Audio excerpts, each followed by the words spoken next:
You might think you know a lot about Native Americans through popular movies, books, and classes in school, but it turns out that a lot of what we think we know about famous Native American figures isn't quite right. Take Sacajawea, for example.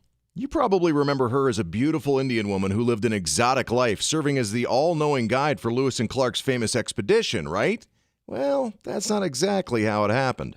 Not much is known about Sacagawea's early childhood, but we do know that she was born in 1788 into the Agatica tribe of the Lemhi Shoshone in what is now Idaho. In 1800, when she was about 12 years old, Sacajawea and several other girls were kidnapped by a group of Hidatsu Indians. She was taken as a captive to a Hidatsu village in present-day North Dakota. Then she was sold to a French-Canadian fur trapper named Toussaint Charbonneau. Within a year or so, she was pregnant with their first child.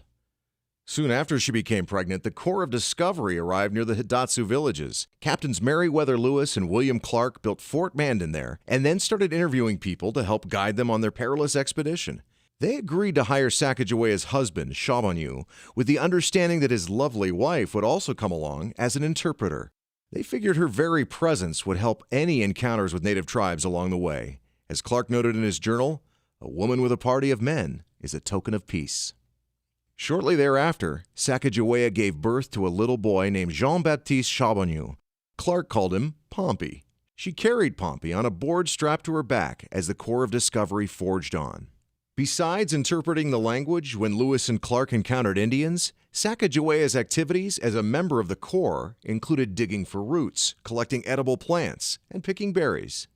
In 1805, the boat they were riding in was capsized. She dove into the water, recovering all the important papers and supplies that would otherwise have been lost, including the journals and records of Lewis and Clark.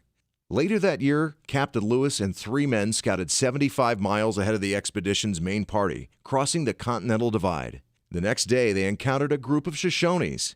Not only did they prove to be Sacagawea's band, but their leader, Chief Kameawait, turned out to be her very own brother. After 5 years of separation since her kidnapping as a young girl, Sacajawea and Kameawait had an emotional reunion. Unfortunately, she quickly had to bid farewell to her beloved brother and continue on with the journey. At one point, the expedition became so difficult and freezing, the group was reduced to eating candles to survive. When temperatures finally became more bearable, Sacajawea found, dug, and cooked roots to help the group regain their strength. On the return trip, they encountered an Indian wearing a beautiful fur robe. Lewis and Clark wanted to bring the robe to Thomas Jefferson as a gift, but had nothing to trade for it. So, Sacajawea agreed to trade her most precious possession, her beaded belt, for the fur.